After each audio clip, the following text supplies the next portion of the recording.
Shri Venkateswara gold తాకట్టులో ఉన్న మీ బంగారాన్ని విడిపించి కొనబడును.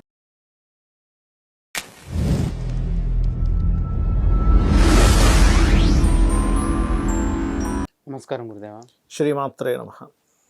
గురుదేవ, వెండి నాగ ప్రతిమలను పొట్టులో వేయటం వల్ల నాగదోషాలు తొలగిపోతాయి అనేది అంటున్నారు కదా. ఈ వెండి నాగ ప్రతిమలను ఏ సైజులో వేయాలి, ఎలాంటి పొట్టులో వేస్తే నాగదోషం పోతుంది, మరియు ఎలాంటి రోజుల్లో వీటికి విశేషమైన ఫలితం ఉంటుంది? అంటే ఇది శాస్త్రాల్లో కంటే కూడా కొన్ని తాంత్రికమైనటువంటి విధానాల్లో చెప్పారండి. ఓకే. వెండి నాగ ప్రతిమలు వేయడము, రావి చెట్టు చుట్టూ ప్రదక్షిణాలు చేయడము, సర్పదోషం ఉన్నటువంటి వారు, సర్పదోషం మాత్రమే, మనం కాలసర్పదోషాన్ని భయపడాల్సిన పని లేదు. ఎందుకంటే శాస్త్రంలో ఎక్కడా కూడా కాలసర్ప యోగము అనేటువంటిది కాలానికి సంబంధించింది, జన్మజాతకానికి సంబంధించింది కాదు. అన్ని గ్రహాలన్నీ రాహుకేతులకు ఒకవైపు వచ్చేస్తాయి. అది కాలంలో, అంటే పలానా దేశంలో యుద్ధాలు ఉన్నాయి, లేకపోతే సునామీలు వస్తున్నాయి, భూకంపాలు వస్తున్నాయి, ఇవి చెప్పడానికి, ఇవి ప్రిడిక్ట్ చేయడానికి కాలసర్పయోగం అనేది. సర్పదోషము అనేటువంటిది ఏంటంటే కొన్ని గ్రహాల కాంబినేషన్స్ బట్టి వస్తుంది.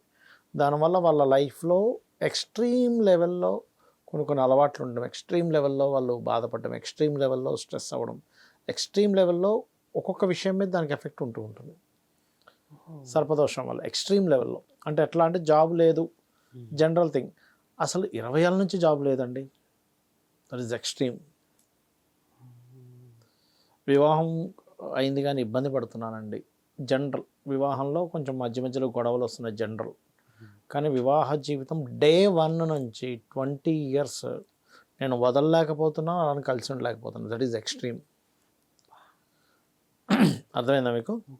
సో ఎక్స్ట్రీమ్ లెవెల్లో ఉండే ఇబ్బందిని ఇస్తుంది సర్పదోషం.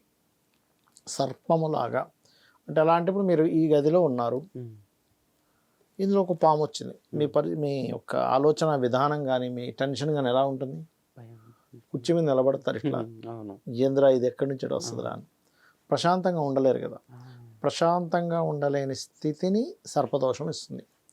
బట్ ఇట్స్ డిపెండ్ ఆన్ మీకు ఆ దశ వచ్చిందా లేదా లైఫ్లో. ఇప్పుడు చిన్నప్పుడు అయిపోయింది, చిన్నప్పుడు చిన్న అనారోగ్యాలతో పోతుంది, లేదా ఇప్పుడు 90 yearsకో 100 yearsకో వస్తుంది, ఇట్స్ ఎఫెక్ట్ పెద్దగా ఏమి ఉండదు.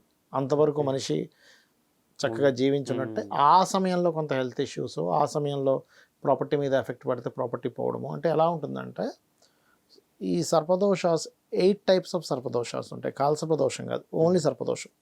8, 10, 8, 9, 10, 11 అంటే 8 జనరల్గా ఉంటాయి కాంబినేషన్స్ని బట్టి.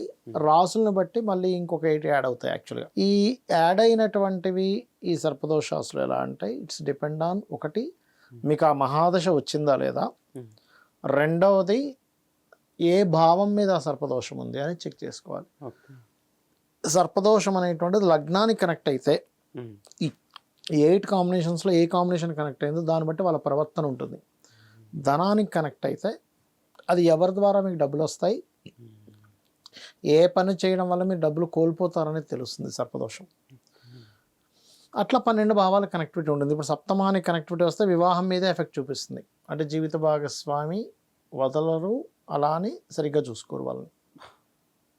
ఇది ఇంకా నరకం కాదు. సరే డివోర్స్ ఇచ్చేసాం, ఫైన్, అయిపోయింది, డివోర్సు జరగదు, అలా అని సరిగ్గా కలిసి ఉండలేరు. అది ఎలా ఉంటుందంటే అదేదో కప్పని పాము పట్టుకున్నట్టుగా ఉంటుంది పరిస్థితి. అది మింగదు కానీ అట్లాగే పట్టుకున్నట్టు ఎలా ఉంటుంది, దట్ ఈస్ సర్పదోషం. ఈ సర్పదోషానికి ది బెస్ట్ రెమెడీ ఈజ్ గజేంద్రం. మనకి గజేంద్ర మోక్ష ఘటన వినడం కానీ, లేకపోతే గరుడ పురాణం చదవడం కానీ, ది బెస్ట్ రెమెడీస్. ఇందులో సర్పదోషంలో కొంతమంది ఆశ్లేష బలి చేయించుకుంటారు, దట్ ఈజ్ ఆల్సో గుడ్, చాలా మంచిది అది కూడా. మీరు ఇందాక అన్నట్టుగా తాంత్రిక ప్రక్రియలో ఏం చేస్తారంటే సర్ప పుట్టు దగ్గర మొక్కుకొని 2 జోడీలు ఉన్నటువంటి సర్పాలు వేయడం, చిన్నవి, ఎంత సైజు అయినా వేయచ్చు, ఇంత సైజు వేయాలంటూ లేదు. అంటే ఒక సమర్పణ, అంటే మీ వైపు నుంచి ఒక సమర్పించుకుంటున్నట్టుగా అనమాట. ఇప్పుడు మనం నైవేద్యం పెడతాం, అవే ఎందుకు వేయాలి అంటే ఆతత్ సంబంధించినవి వీళ్ళ నుంచి ఆ రూపంలో ఆ దోషం పోవాలనేది, ఆ ఆకారంగా ఉండేటువంటి వాటిని వేస్తారు, సర్ప ఆకారంలో ఉండేవి. ఆ దోషమే పోవాలి, సర్పదోషం పోవాలి, సర్ప సంబంధించిన ఆకారంలో వేస్తున్నాం. సింపుల్, అర్థమైందా మీకు? అట్లా అనమాట. సో ఇవి చేయడం వల్ల కొంత పరిహారం అయితే జరుగుతుంది. కానీ ఇక్కడ ఏంటంటే మనం ఎప్పుడూ అర్థం చేసుకోవాల్సింది, సర్పదోషం కొన్ని మన చేతుల్లో ఉంటాయి, మనం వాటి జోలికి వెళ్ళకపోతే ఆ సర్పదోషం మీకు అసలు జీవితంలో తగలదు. కొన్ని మన చేతుల్లో ఉండదు, అది రూపంలో వచ్చేస్తుంది. ఎలా అంటే చిన్న ఎగ్జాంపుల్, లగ్నంలో ఉంది, వాళ్ళ ప్రవర్తనలో దోషం ఉన్నప్పుడు వాళ్ళ ప్రవర్తన మార్చుకోవచ్చు అర్థం చేసుకొని. కానీ కుటుంబ సభ్యులతో కనెక్ట్ అయింది, కుటుంబంతో సమ్టైమ్స్ దూరంగా ఉంటే దాని ప్రభావం తగ్గుతుంది. కానీ ఒక్కోసారి కుటుంబంతోనే కలిసి ఉండాల్సిన పరిస్థితి ఉంటే అది తప్పించుకోలేడు. కొన్నిసార్లు సిబ్లింగ్స్తో ఉంటుంది, సిబ్లింగ్స్తో కూడా సమ్టైమ్స్ నీకు నాకు పడదు లేదా సరే నువ్వు దగ్గర నేను దగ్గర ఉందాం అనుకుని ఉండొచ్చు.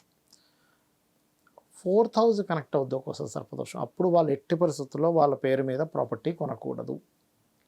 కొన్నప్పటి నుంచి వీళ్ళకి స్టార్ట్ అవుతుంది డౌన్ఫాల్ అనేటువంటిది.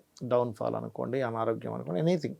అలాంటప్పుడు ఏం చేయాలి, ఓకే దీన్ని మీరు తప్పించుకోవాలి అంటే ఈ ప్రాపర్టీ జీవిత భాగస్వామి పేరు మీద పిల్లల పేరు మీద కొనుక్కోవాలి. పంచమంతో సర్పదోషం ఏర్పడుతుంది, అప్పుడు సంతానంతో ఉంటుంది కర్స్.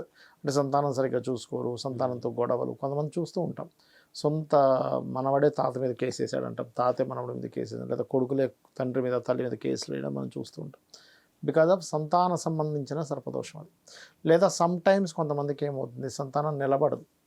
ప్రెగ్నెన్సీ వచ్చిందండి, ఇప్పుడు 4 సార్లు మిస్క్యారేజ్ అయిందండి అని చెప్తుంటారు, అది నిలబడదు కొన్నిసార్లు. అది ఒక రకంగా మరి పెయినే కదా, సంతానం నిలబట్టలేదు, అబార్షన్స్ అవుతున్నాయి, మిస్క్యారేజ్ అవుతున్నాయి అంటే పెయినే కదా.